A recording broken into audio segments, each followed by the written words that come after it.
like morning in your eyes, but the clock's held 9:15 full hours. Hola queridos radioescuchas, qué gusto que nos acompañen en este programa Sexualidad y Salud Infogen Responde. Yo soy Victoria Suárez y le agradezco muchísimo a RENAPRED, Red Nacional para la Prevención de la Discapacidad, que nos permita este espacio en su radio digital que se transmite desde la Ciudad de México por www.rtvsociedadcivil.org.mx. Los invito a que visiten también la página de RENAPRED, www.renapred.org.mx, o síganos en las redes sociales, hagan sus preguntas, hagan sus comentarios, y también nos interesa muchísimo que ustedes tengan participación en el programa. Y si les interesa que tratemos algún tema sobre la salud de la mujer, la salud sexual y reproductiva, escríbanos también a Facebook @rtvsociedadcivil.org.mx o síganos en Twitter. Hoy tenemos también un invitado del Colegio Mexicano de Ginecobstetría de México. Le doy las gracias al doctor Javier Gómez Pedroso, porque gracias a él nos pueden honrar con la participación de varios médicos, miembros de esta honorable institución, para la realización de varios programas de sexualidad y salud de Infogen Responde, y así compartir con ustedes temas de mucho interés relacionados con la mujer y sobre todo en su etapa sexual y reproductiva.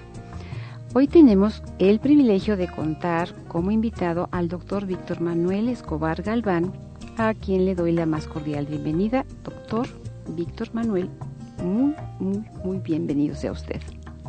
Muchas gracias, Vicky. Estoy muy contento de la invitación para poder compartir con ustedes mi experiencia sobre la importancia de este padecimiento que pareciera raro, pero estoy seguro que conforme avance la plática, muchos de tus radioescuchas van a identificarse con este padecimiento o identificarán tal vez algún familiar o algún amigo que padezca esta enfermedad. Bueno, pues como lo menciona Víctor, hoy les vamos a hablar de un tema que les quiero decir, bueno, no sé cuántas personas tengan idea de qué se trata, si han oído la palabra, y este padecimiento es conocido como vulvodynia. Antes de que entremos al tema, yo les quiero platicar un poquito sobre los estudios que ha realizado el doctor Escobar, todo lo que es su historial académico. Él es egresado de la Universidad Nacional Autónoma de México como médico cirujano. Tiene su especialidad en ginecología y obstetricia del Centro Médico La Raza del Instituto Mexicano del Seguro Social. Cuenta además con un diplomado en laparoscopía ginecológica avanzada, un diplomado en colposcopía y patología del tracto genital inferior. Tiene además un diplomado en imagenología ultrasonográfica obstétrica. Está certificado por el Colegio Mexicano de Ginecología y Obstetricia, el COMEGO, y además es miembro titular del Colegio Mexicano de Ginecología y Obstetricia. Por favor, si quieren anotar los siguientes teléfonos del doctor de su consultorio, es el 55 72 50 30, el 53 93 83 74 y el 55 62 77 44. Para las preguntas directas aquí al programa les voy a dar el teléfono. Vamos a estar al aire y cualquier duda, por favor, llámenos al 5207-1556. A ver, Víctor, por favor, vamos a empezar con lo principal. ¿Qué es la vulvodynia? Muy bien. Pues mira, etimológicamente, vulvodynia viene del latín vulva y del griego odine, que significa dolor. Entonces, etimológicamente significa dolor en la vulva. ¿Qué es la vulva? Bueno, pues la vulva comprende la región de los genitales externos, que están compuestos por un repliegue de grasa y piel que rodea la entrada vaginal, que se llama introito vaginal, que son los labios mayores. Más hacia el centro de ese repliegue se encuentra un repliegue mucho más fino de epitelio de transición. El epitelio de transición es la transición entre piel y mucosa, como sucede, por ejemplo, con los labios bucales. A eso le llamamos labios menores. En la porción superior a la entrada vaginal, al introito vaginal, se encuentra una meseta de mucosa que se llama vestíbulo. En esa región planita se encuentra el meato uretral, que es el orificio por el que orina la mujer.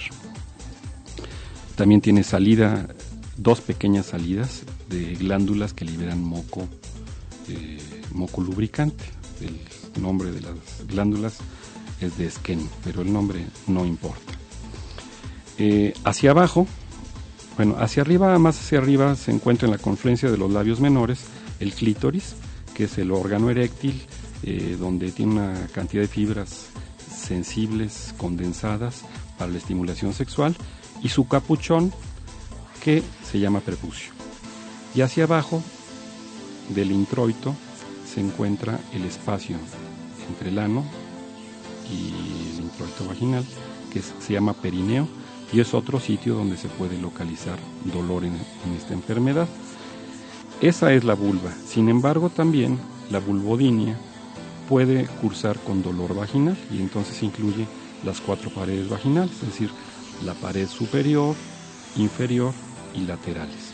Cuando hablamos de relaciones espaciales, nos estamos imaginando al ser humano en posición anatómica, que es de pie, enseñando las palmas hacia el frente. Y con eso vamos a identificar muy bien qué es adelante, atrás, centro y periferia.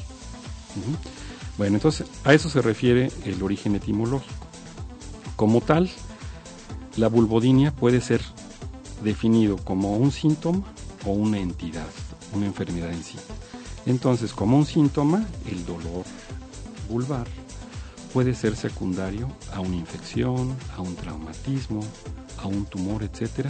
Y en ese momento es un síntoma que compone a esa enfermedad. Y una segunda acepción es la entidad de la vulvodinia, que es de la que nos vamos a ocupar hoy de platicar. Y esta definición consiste en ardor o dolor vulvar de más de 3 meses de evolución. Es decir, implica que sea crónico. Entonces tiene que durar más de 3 meses en ausencia de trastorno específico. Es decir, que no se identifique aunado a él ninguna infección vaginal, ningún traumatismo, ningún cambio de coloración, etc. Y en la cual la vulva presenta un aspecto normal. Es decir, a la vista, a la exploración del clínico, no se ve ninguna alteración. Como tal, esta entidad se clasifica en 2 tipos. Una que es generalizada y otra que es localizada. Entonces, la que es generalizada es aquella que da dolor en toda la región vulvar, en toda la zona que les mencioné. Y la localizada en algún punto específico de la región vulvar o vaginal. Ambas, la generalizada y la localizada, pueden ser provocadas, espontáneas o mixtas. La provocada es aquella que se da solamente al contacto.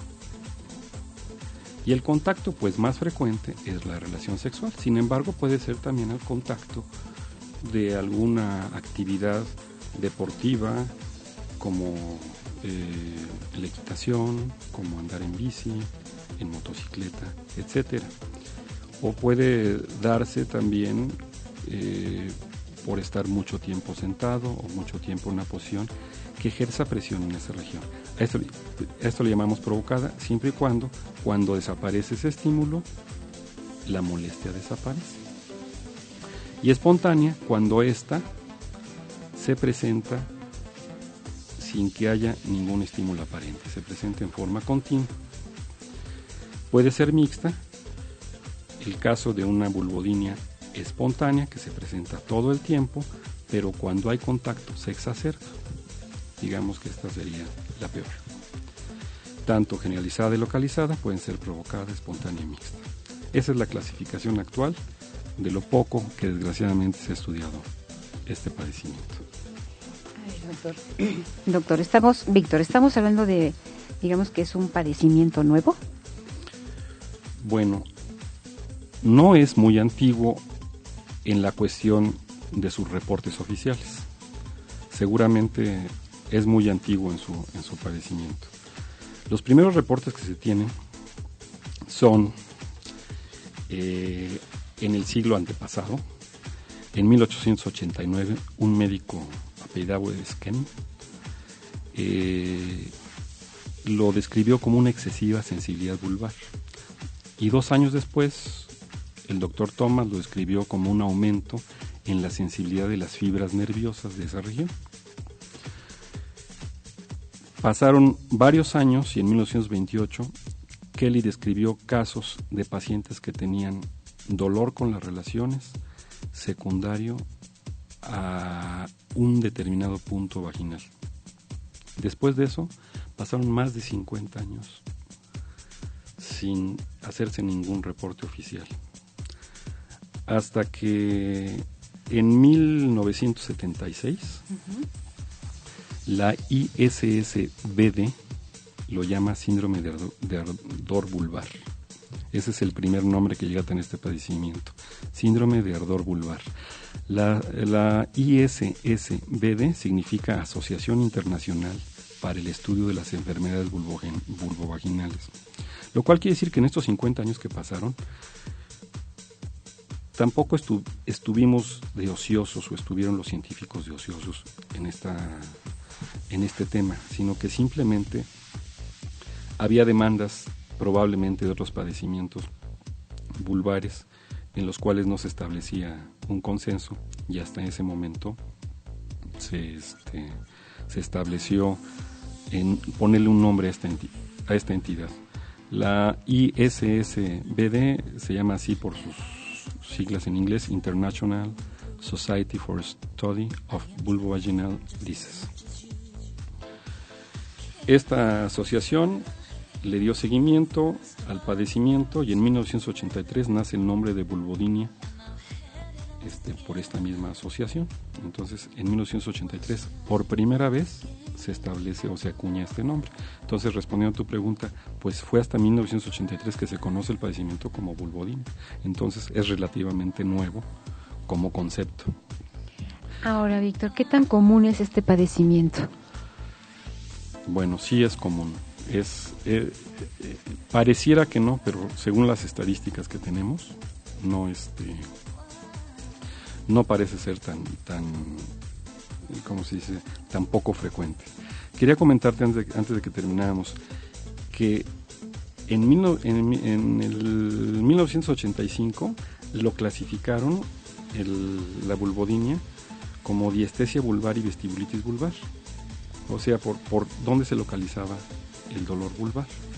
Y en 2003 ya fue que se presentó la clasificación que les dije de generalizada y localizada y provocada y espontánea.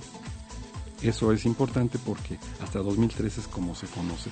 Y antes, si uno busca literatura o nos metemos a internet donde estén reportados la diestesia vulvar o la vestibulitis vulvar, se refieren a esto mismo, ¿no? Entonces, contestando tu pregunta de ¿qué tan frecuente es esta enfermedad? En Estados Unidos se estima una frecuencia que puede llegar del 8 al 15% en mujeres en edad reproductiva y que va disminuyendo con la edad. Entonces, si tú observas la cifra, es para mí bastante escandalosa. Y esto se logra por medio de encuestas, es decir, no son reportes de médicos que hicieron el diagnóstico y entonces lo reportan en el manual que tenemos para ir registrando los casos. No, es por medio de una encuesta de una asociación que está encargada de publicar estos datos. En Latinoamérica, incluido México, se reporta solamente el 8%, pero curiosamente en la estadística de Estados Unidos, la frecuencia del 15% se distribuye en que el 75% son latinoamericanos y el 25% restante lo dividen caucásicos y raza afroamericana, lo cual quiere decir que nosotros los latinos y particularmente los mexicanos tenemos una alta predisposición a padecerlo.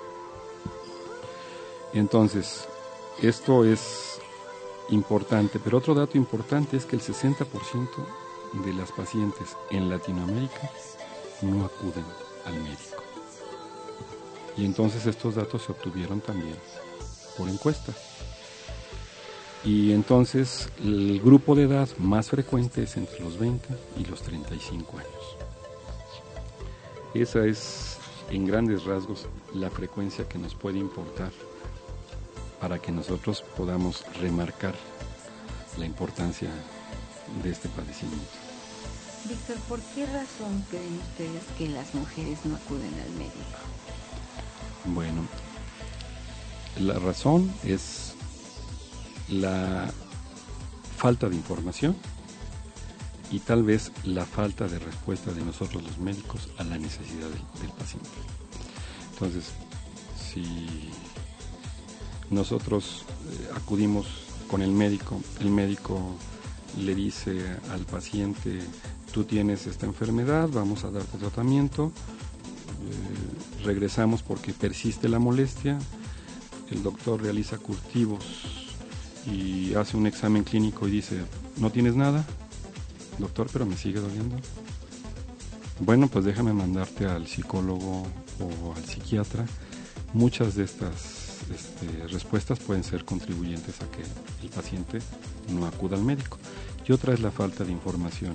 Piensan que hay una infección y se aplican tratamientos recomendados por la televisión, por la comadre, por la mamá, por la amiga, y hasta que esto se hace grande o se acostumbran a vivir con ella como parte de su rutina. La importancia de la información, doctor. De ahí la importancia desde que son chiquitas, adolescentes, que se enseñen a conocer su cuerpo, las niñas, y las molestias que no deben de presentarse a lo largo de su desarrollo o durante su etapa reproductiva. Hay otra pregunta aquí, doctor. ¿Cuál es el origen o la causa de esta enfermedad? Bueno, realmente no se sabe. O sea, la respuesta es no se sabe. Existen múltiples teorías embriológicas de que cuando nos estamos formando se va dando una predisposición congénita, genéticos, que esté cargado algún locus de algún cromosoma con cierto antígeno de histocompatibilidad, que esto significa decir que nosotros la heredamos del abuelo o de la mamá. Inmunológicos. Nosotros tenemos un aparato inmunológico que es el de nuestras defensas. Cuando nos invade un microorganismo, nuestro organismo lo reconoce como extraño y echa a andar una serie de mecanismos para poderlo neutralizar. Pero muchas veces nuestro aparato inmunológico exagera en su respuesta y a eso se le llama reacciones de hipersensibilidad o, en otros casos, depende del comportamiento, enfermedades autoinmunes. Una teoría es de que esta enfermedad se puede dar por esto. También de origen infeccioso, hongos, virus. Pero lo cierto es que el único punto en común que tienen todas estas teorías, en que coinciden, en que hay una neuropatía, una enfermedad de la terminación nerviosa final. Cuando tú dices, Víctor, neuropatía, es que no es de origen infeccioso, es simplemente algo que está dentro de los nervios de esa región. Uh-huh. Cuando nos referimos a neuropatía es que hay cierto daño en la terminación nerviosa que puede ser secundario, pudiera ser secundario a una infección, a un traumatismo, a un fenómeno irritativo, a un fenómeno autoinmune. O sea, puede ser muchas las causas. Solamente eso es lo que se ha encontrado, digamos, histológicamente, lo que se ha demostrado, que hay un cierto grado de neuropatía desde el punto de vista histológico y desde el punto de vista clínico. Clínico nos referimos a que el paciente menciona específicamente en determinadas zonas de condensación de las fibras nerviosas la sensibilidad exagerada. Nos vamos a un corte. Por favor, les recuerdo que estamos en el 5207-1556 para que hagan sus preguntas. Tienen dudas, aquí está el doctor Víctor Manuel Escobar, que con muchísimo gusto les va a contestar todas sus dudas. Y les recuerdo que si pasan a Avenida Chapultepec 322 a la tienda de productos orgánicos, acaban de recibir una variedad de mieles que, ¿qué les puedo decir? ¿Ustedes habían oído de la miel de plátano? Bueno, pues tenemos miel de plátano orgánica. Aquí los esperamos. Vamos a una pausa y regresamos.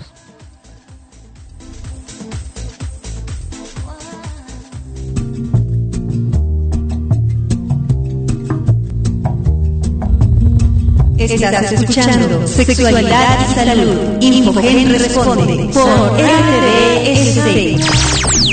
Looks like morning in your eyes, but the clock's held 9:15 full hours. Sinfónica es para todos. Si tienes entre 8 y 18 años de edad, sé parte de la primera orquesta sinfónica inclusiva en México. Esperanza Azteca, Miguel Hidalgo, RENAPRED.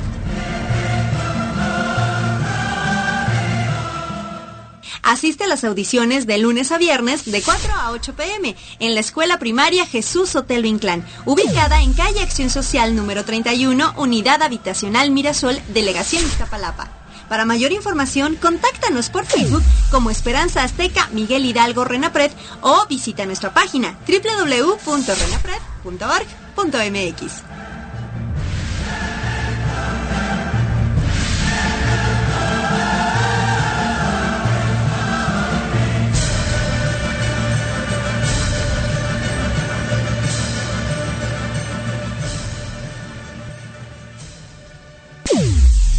¿Qué es el ácido fólico? Es una vitamina del grupo B9 que previene infartos al miocardio, cáncer cervicouterino, de esófago, de colon y próstata. Durante el embarazo previene la preeclampsia y la eclampsia. Son muchos los beneficios que se obtienen al ingerir ácido fólico. Una vez al día, toma ácido fólico. RTV. ¡Hey! Soy Juliana Díaz y te invito a escuchar Punto Cero, un programa que te hará olvidar el estrés y te robará una sonrisa. Salud, belleza, tecnología, arte, automóviles y todo lo que te interesa solo aquí por RTV Sociedad Civil, de lunes a viernes a las 4 de la tarde.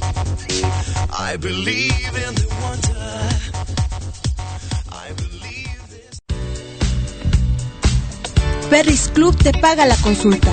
En la compra mínima de 400 pesos te pagamos la consulta nutriológica con el maestro de nutrición y dietoterapista Rogelio González Ramos. No te pierdas esta magnífica oportunidad. Más información en www.berrysclub.com.mx. ¿Qué tal? Yo soy Alejandro Lozano. Yo soy Alejandro de la Cruz. ¿Qué tal? Soy Luis Carlos Marín. Y yo soy Juan Grijalva. Nosotros somos A Manera de Café. Y nos puedes escuchar en rtvsociedadcivil.org.mx.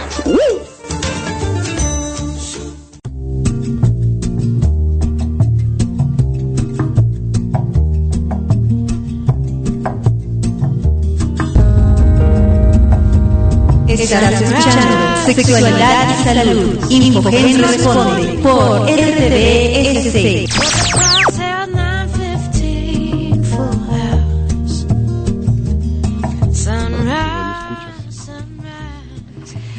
Amigos, ¿qué tal? Seguimos aquí platicando con el doctor Víctor Manuel Escobar Galván. Estamos tratando un tema muy interesante que habla sobre la vulvodinia, que es, y estábamos platicando, Víctor, sobre cuál es el origen o causa de esta enfermedad. Tú me ibas a mencionar algunas causas. Sí, entonces habíamos quedado en que había múltiples teorías, pero todas coincidían en que finalmente se demostraba un cierto trastorno neuropático, que significa trastorno de las terminaciones nerviosas. Siempre diré terminaciones nerviosas porque cuando hablamos coloquialmente de nervios, se confunde con que estemos estresados, que estamos nerviosos, ¿no? Así es. Entonces, y como esto va a tener mucha implicación psicológica, voy a hablar de terminaciones nerviosas cuando hablamos de sensibilidad de los nervios. Uh-huh. Y entonces, aparte de que existe este trastorno neuropático, sí se ha visto que hay factores que se asocian a la vulvodinia. Es decir, cuando la vulvodinia no tiene ninguna evidencia de algún proceso infeccioso, tomamos la infeccioso o una enfermedad asociada a ella, la tomamos como entidad.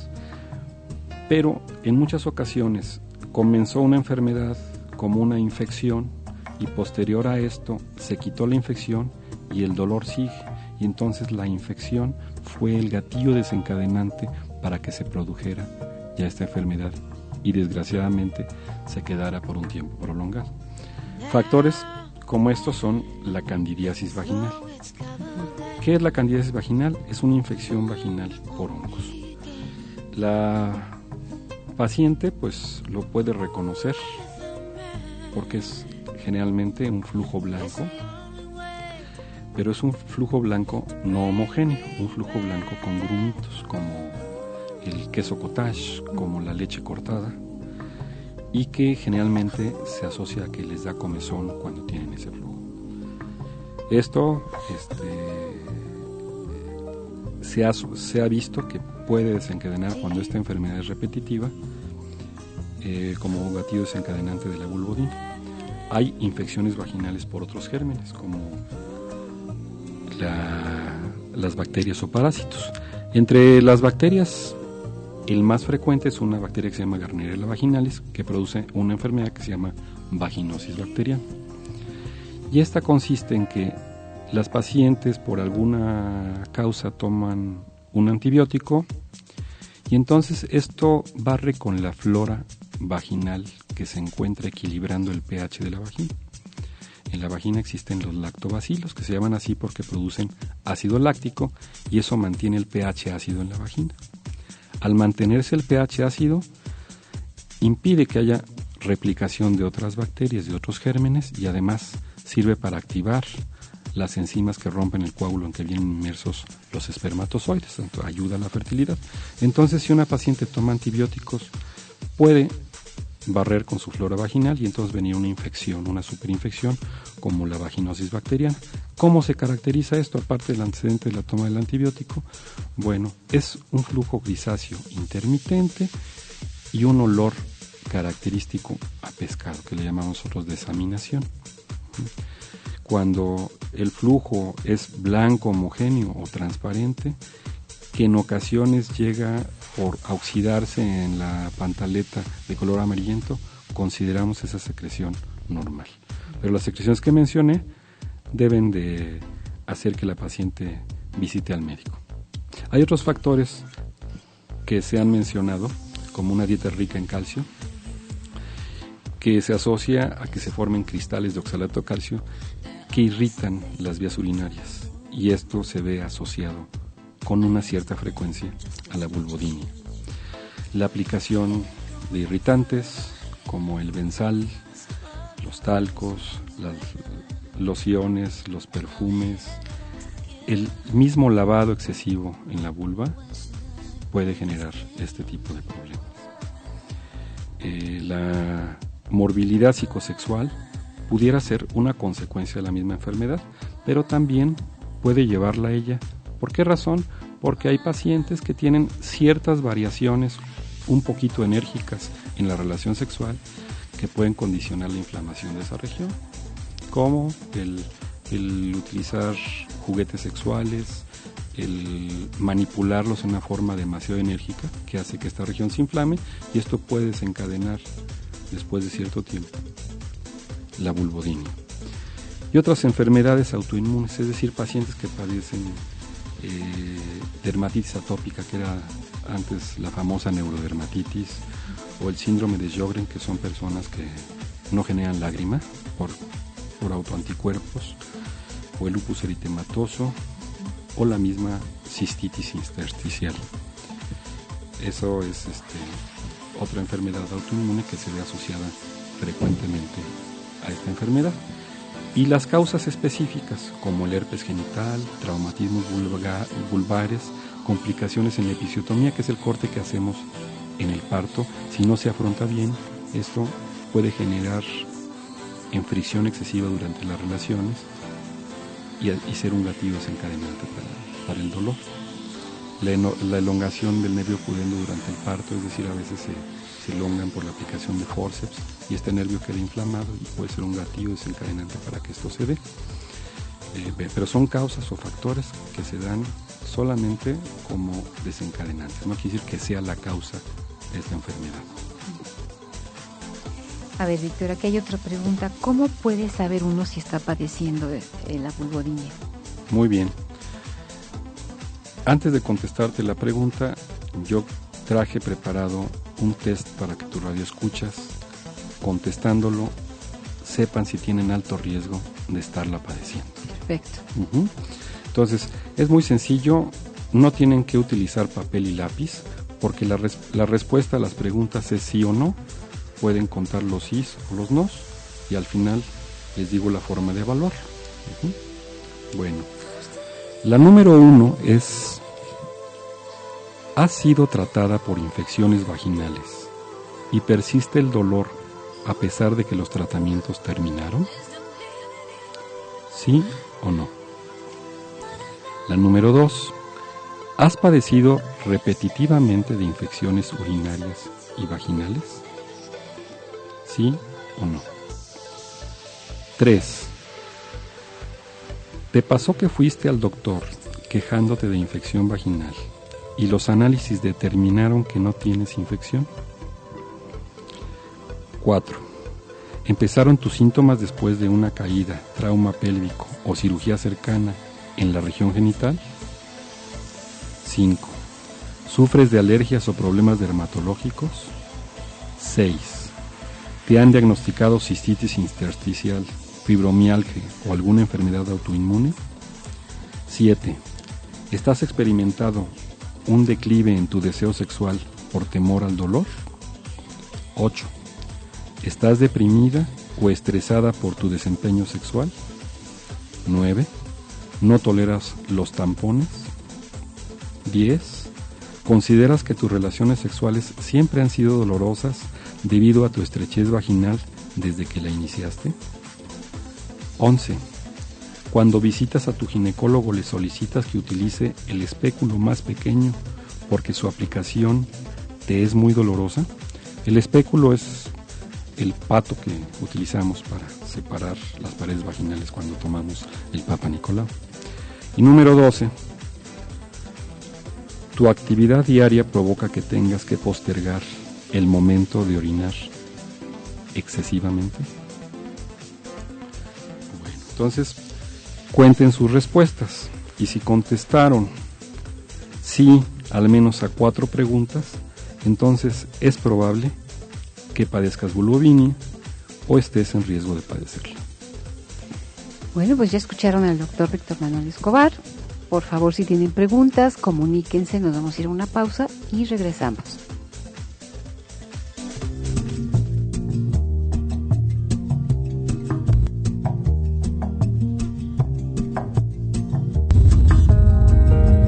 Estás escuchando Sexualidad y Salud. Infogénea responde por RTVSC. But the clock's held 9:15 full hours. ¿Sabías que? Los hombres que consumen ácido fólico mejoran considerablemente la calidad del embarazo. Además, ellos son parte importante en la formación de la placenta, ayudando a prevenir deficiencias al nacimiento. Tú como yo, toma ácido fólico. La voz de la sociedad civil en radio y televisión. RTVSC.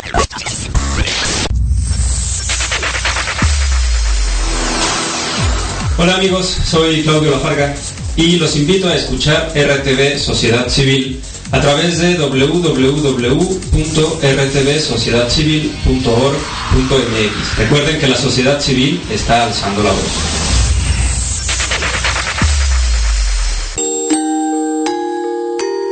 La leche materna es el alimento ideal para tu bebé, ya que tiene la composición justa para las diferentes etapas de desarrollo que experimentará. Aporta grandes beneficios para su sistema inmunológico y su salud a largo plazo, como prevención de la obesidad y mayor coeficiente intelectual. Además, contiene anticuerpos que le ayudan a combatir diferentes tipos de virus, bacterias e infecciones. Ninguna fórmula podría brindar tantos beneficios. Si lo amas, amamántalo. Tu mañana es hoy. RTV. ¡Hey! Soy Juliana Díaz y te invito a escuchar Punto Cero, un programa que te hará olvidar el estrés y te robará una sonrisa. Salud, belleza, tecnología, arte, automóviles y todo lo que te interesa solo aquí por RTV Sociedad Civil, de lunes a viernes a las 4 de la tarde. I believe in the wonder. I believe this. RTV Sociedad Civil, una estación online de la Red Nacional para la Prevención de la Discapacidad. RENAPRED.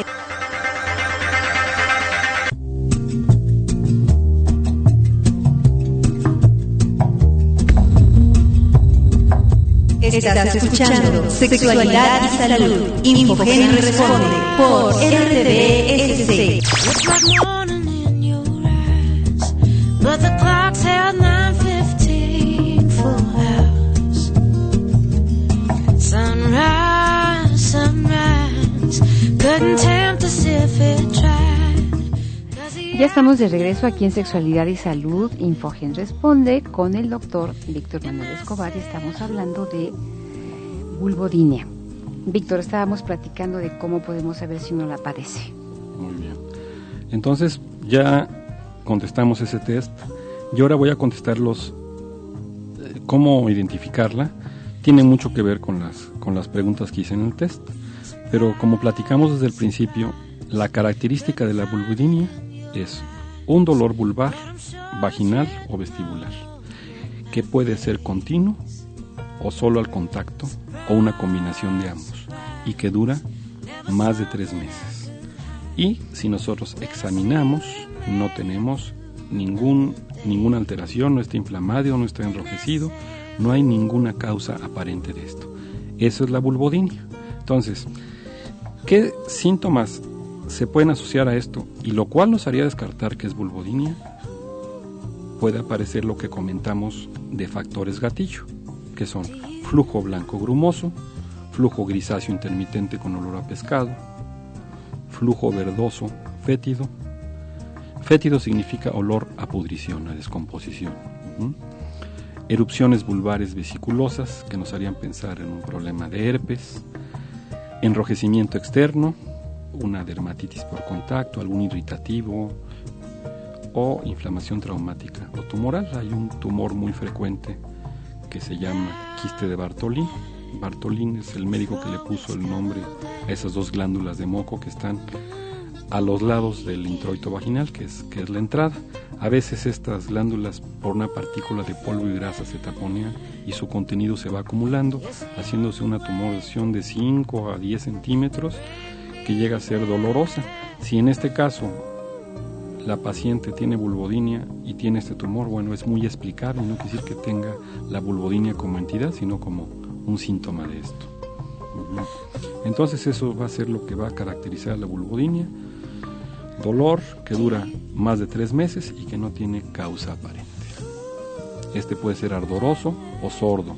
Sordo le llamamos que es continuo y que está ahí permanentemente, y el dolor ardoroso es como mencionan las pacientes, como si les hubieran untado chile. Puede haber dolor o ardor. O puede haber de los dos. O puede haber de los dos. Así es. A ver, hay algo que me interesó mucho, que estuvimos platicando antes del programa y que trata de la cistitis intersticial. Sí. Frecuentemente hay una enfermedad que se llama cistitis intersticial, que también está un poco relegada porque las pacientes que la padecen tienen una conducta semejante a quienes padecen vulvodynia. ¿En qué consiste la cistitis intersticial? Es una inflamación de la mucosa de la vejiga que hace que estas pacientes tengan necesidad de orinar muy frecuentemente, aunque la vejiga no esté llena. Y además tiene una sensación permanente de dolor. Hay diferentes síntomas de esto, pero se caracteriza por eso. Y efectivamente no hay infección, igual que en la vulvodynia no hay ningún daño aparente. Si hace el urólogo una exploración con el endoscopio, que se llama cistoscopio en este caso, encuentra ciertos datos de irritación muy característicos en esa mucosa. Ahí sí hay ciertos datos característicos, pero es una enfermedad que es ignorada por muchos urólogos, pensando que es causado por una infección o por una inflamación, y ellas también terminan dándose cuenta, las pacientes o el médico, con un diagnóstico de exclusión, es decir, después de que ya eliminaron el proceso infeccioso, el proceso inflamatorio, se dan cuenta de que padecen cistitis intersticial. Esta cistitis intersticial entonces se asocia frecuentemente a vulvodynia, es decir, las pacientes que padecen cistitis intersticial, de un 33 a un 40% padecen también vulvodynia, y entonces por eso es un factor que puede incrementar el riesgo de padecerla. ¿Esa cistitis intersticial es la que comúnmente conocemos todas como cistitis? No, la cistitis común generalmente es infecciosa y es tratada con un antibiótico o se hace un urocultivo, un cultivo de la orina, se ve cuál es la bacteria, a esa bacteria se le aplica un antibiograma, se ve a cuál es sensible esa bacteria, qué antibiótico es sensible, y el especialista da el tratamiento antibiótico adecuado de acuerdo a ese antibiograma y debe desaparecer el problema. La cistitis igual pues puede tener otras causas, pero cuando hablamos de la intersticial es que tiene determinados cambios en la mucosa de la vejiga que no tienen que ver con infección ni con otro fenómeno traumático. Entonces, ¿cómo resumirías tú los síntomas que caracterizan la vulvodinia, Héctor? Pues lo resumiríamos con dolor ardoroso o sordo, que puede ser continuo o puede ser provocado, y que no tiene ninguna causa aparente y que no tiene ningún cambio a simple vista aparente. ¿Y qué debo hacer si sospecho de padecer vulvodinia? Bueno, pues lo más importante, cuando tú sospechas que tienes este padecimiento, hay que acudir con el médico especialista y seguir las indicaciones del especialista al que le tengas confianza. Esto parece muy sencillo, pero fuera del aire tú y yo platicábamos de lo difícil que a veces nos es tener empatía con algún profesional, no solo de la salud, con un profesional que tú gustes. Entonces nosotros, como pacientes, nos debemos de dar a la tarea de comunicar al médico lo que sentimos y las inquietudes que tenemos o la desconfianza que tenemos de algún tratamiento que nos mande o las expectativas que tenemos al tratamiento. Y si nosotros no tenemos una buena comunicación o él no tiene una buena comunicación con nosotros, buscar otra alternativa, otro médico especialista. Es muy importante que comprendamos que los médicos especialistas, independientemente de que tienen una cierta preparación, también son seres humanos que tienen que hacer una cierta interrelación de retroalimentación con el paciente, y a veces la hacemos mejor con un paciente que con otro, y entonces nosotros escoger al médico al que le tengamos confianza y con ese médico seguir sus indicaciones al pie de la letra para que una vez, si no hay buenos resultados, se siga progresando, porque pasa mucho en este padecimiento que mi paciente con vulvodinia visitó antes como 5 especialistas, y qué bueno que fue persistente, pero sí trae una historia de haber peregrinado con varios especialistas. Entonces es muy importante que elijamos a nuestro especialista, irle informando, irlo guiando también a él de qué momentos me exacerban este problema, si es cuando voy al trabajo y estoy mucho tiempo sentada, es cuando uso este tipo de ropa, ese tipo de cuestiones, y entonces juntos ir modificando la rutina y las costumbres que tengan en su higiene personal. Otras cosas que puede hacer la paciente que tiene este padecimiento es disminuir el consumo de calcio, por lo que ya mencionamos, por el factor irritativo que se piensa que se tiene. El uso interior de ropa de algodón es muy importante. Yo sé que hay ropas de licra y de nylon que tienen su puente de algodón, pero eso es completamente insuficiente. La ropa de tela sintética no favorece la transpiración, hace un efecto invernadero, una humedad excesiva. Esto favorece la maceración y la irritación, y esto además hace caldo de cultivo para las infecciones.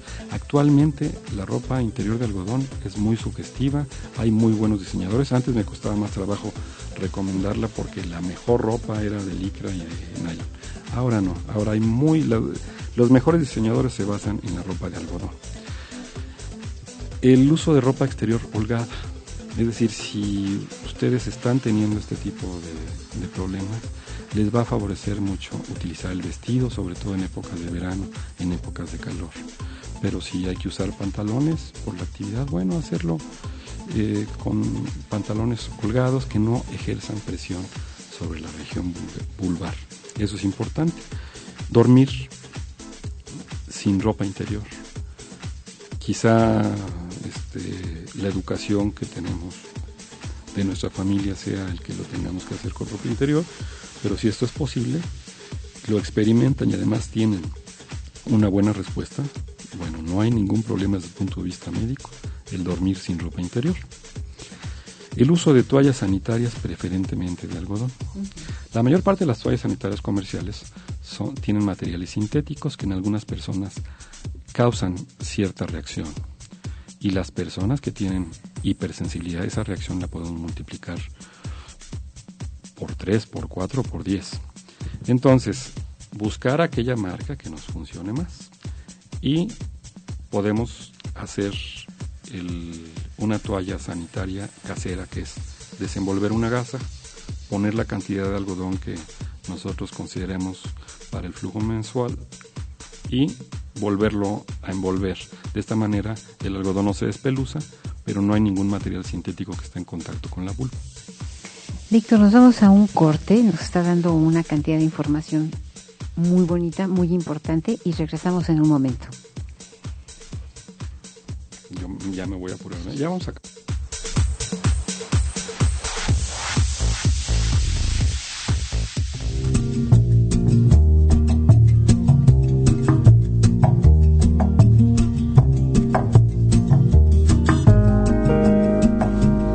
Sunrise, sunrise, looks like morning in your eyes, but the clock's held 9:15 full hours.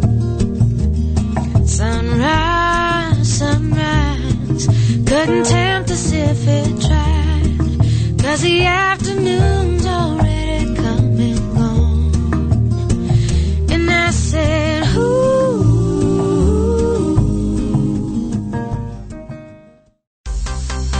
¿Sabías que? Los hombres que consumen ácido fólico mejoran considerablemente la calidad del esperma. Además, ellos son parte importante en la formación de la placenta, ayudando a prevenir deficiencias al nacimiento. Tú como yo, toma ácido fólico. RTV.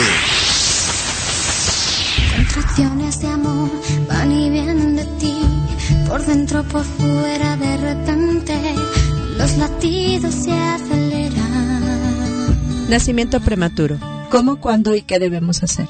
Soy Angélica Gómez y te invito a escuchar nuestro programa Bebés Prematuros Familias en Crisis. Se transmite todos los martes a las 12 y 18 horas y los viernes a las 13 y 18 horas. Escúchanos, solo por RTV Sociedad Civil.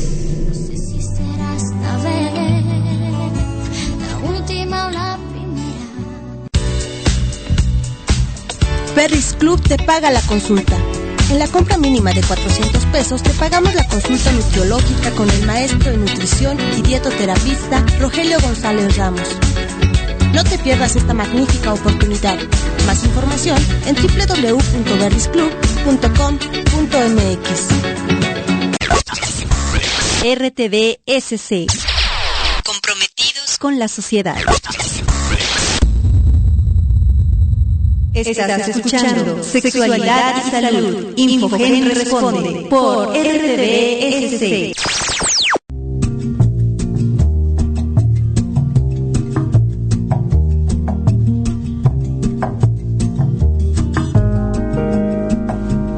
Sunrise, sunrise, looks like morning in your eyes, but the clock's held 9:15 full hours.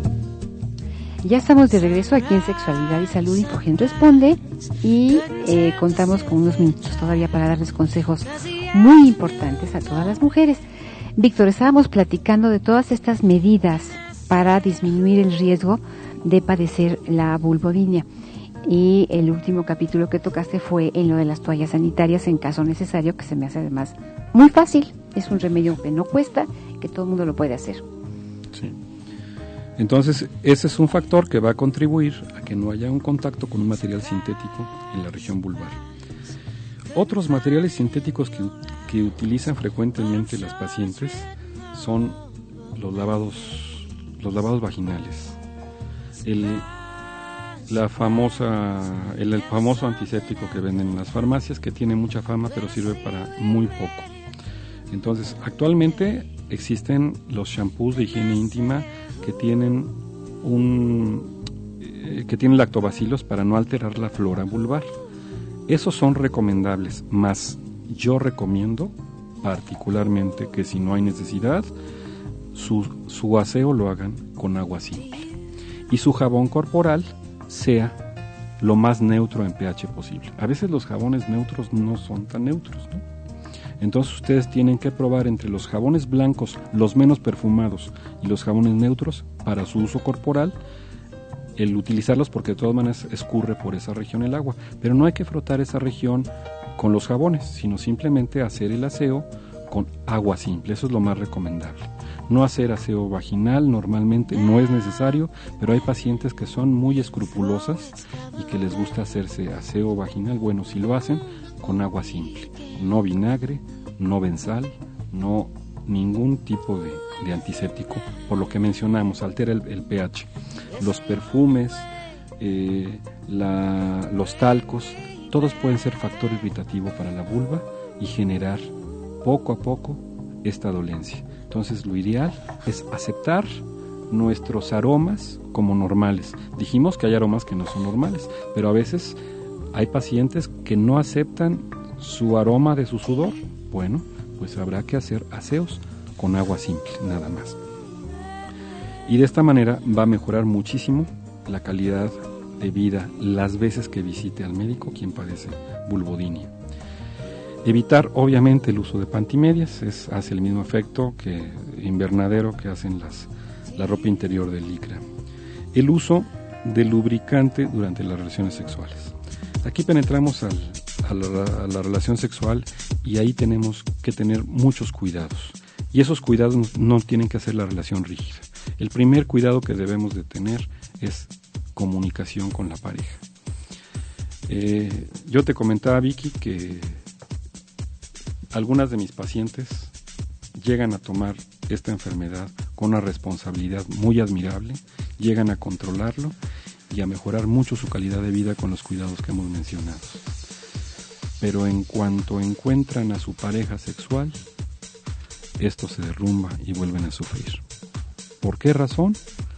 Porque la pareja sexual les pide relaciones en el momento en que ustedes saben que no pueden tenerla, de la forma tan enérgica que ustedes puede ser que no les satisfaga, o le piden que se vista de determinada forma. Entonces tiene que haber una comunicación entre la pareja para que sepa lo que ustedes están viviendo y convertir a la pareja en un socio de ese programa, así como son socios en el amor, también socios en el cuidado de esta enfermedad. Y cuando hay una buena comunicación, los resultados van a ser mucho mejores, va a haber menos depresión, menos miedo a la frecuencia de la relación sexual. Y cuando ya se tienen experiencias de relaciones satisfactorias, obviamente la libido se va a incrementar, el apetito sexual va a ser mucho más espontáneo y frecuente. Eso es muy importante con la pareja. Yo también te quería preguntar, Víctor, tratamiento. A ver, ¿en qué consiste el tratamiento? Pues mira, realmente los tratamientos pueden ser muy variados de acuerdo a las teorías que nosotros tenemos y las respuestas que hemos observado con los diferentes tratamientos. Te voy a mencionar lo que más utilizamos. Existen los anestésicos locales en gel, pero estos siempre tienen que ser bajo la observación del especialista. Entonces, la mención de los medicamentos que voy a hacer es para que sepan las pacientes con vulvodynia que existen múltiples recursos para poder controlar esta enfermedad. Esta no es una enfermedad que se cure. Va a ceder en alguna época de la vida y va a desaparecer, pero mientras se vive hay que controlarla. Entonces, los anestésicos locales en gel, la lidocaína al 5% es la más frecuente que utilizamos. Analgésicos y antiinflamatorios normales, es decir, el mismo analgésico que se utiliza para la cabeza puede servirnos en determinado momento para aliviar el dolor de la vulvodynia. Y los antiinflamatorios no esteroideos, como son el naproxeno, diclofenaco, paracetamol. Hay un medicamento que nos ha mostrado gran efectividad, que es un antineurítico llamado gabapentina. Esta puede ser local o tomada. Entonces, la gabapentina también en gel puede ser utilizado preferentemente en la aplicación, estamos hablando aquí en piel. Y tomada es a base de cápsulas y tabletas, un tratamiento sencillo. A veces nos auxiliamos con complejo B. El complejo B es un antineurítico natural y este puede ser también inyectado intramuscular o puede ser tomado. Los antidepresivos. No estamos tratando con el antidepresivo la depresión que puede generar la alteración de la vida sexual de nuestra paciente, sino tiene un efecto importante analgésico. Algunos de los antidepresivos antiguos, como una sal que se llama amitriptilina. Este es un recurso que frecuentemente utilizamos los médicos en tratamiento de la vulvodynia. Los flebotónicos. Flebotónicos quiere decir medicamentos que aumentan el grado de contracción de las venas. Se piensa también que una mala circulación en la región vulvar puede degenerar en una neuropatía de este tipo. Entonces, los antivaricosos puede ser un recurso también para nosotros. La infiltración con esteroides, que es un tipo de inflamatorio, es un recurso ya para una crisis que llegamos a utilizar. Relajantes musculares, porque parte de esta deficiencia circulatoria la generan el espasmo de los músculos que rodean a la vagina, y estas pacientes, cuando tienen dolor, generalmente tienen contraídos esos músculos. Los relajantes musculares ayudan a que esto disminuya. Y algo que se está usando últimamente es la infiltración de la toxina botulínica, que aquí no quitamos arrugas, pero sí ayudamos a que haya menos dolor con la infiltración de este medicamento. Víctor, muchísimas gracias. Fíjate que la última pregunta que yo te quería hacer era nada más. ¿Esto es recurrente? ¿Puede volver después de recibir el tratamiento, puede regresar la enfermedad? Sí, bueno, los tratamientos generalmente son para llevar un buen control. Y entonces, el tratamiento de los medicamentos es para las crisis. Y los consejos que di al principio son los que le van a ayudar a que tal vez ya no regrese. Pero muchas veces regresa. No hay que desesperarse, hay que acudir con el médico para que nos esté asesorando y junto el paciente con el médico encuentren los factores que están exacerbando el problema para minimizarlos o eliminarlos. Llegará un momento en que espontáneamente, con buenos cuidados, desaparecerá esta enfermedad. Pero es buenísimo saber que se pueden prevenir muchos aspectos de la enfermedad, que se puede controlar, que la podemos llevar a una situación óptima en la que las molestias sean mínimas, con medidas muy sencillas, con, por supuesto, una buena comunicación con la pareja para que entienda de qué se trata, porque es trabajo de dos en pareja. Y yo te quiero agradecer, Víctor, muchísimo tu valiosa participación en este programa. Muchísimas gracias por acompañarnos. Gracias a ti por invitarme, fue un placer. Y también a Comego le doy las gracias en nombre de todo Infogen, nuestro agradecimiento por esta distinción que nos han brindado y que harán posible que podamos seguirles transmitiendo información para la mujer. Queridos amigos, a ustedes por acompañarnos, muchas gracias. Les quiero recordar que entren a www.infogen.org.mx, escriban al consultorio virtual y médicos especialistas les van a orientar y a responder con todas las dudas que tengan. Yo les mando un abrazo muy fuerte y les deseo de todo corazón que tengan una semana muy bonita.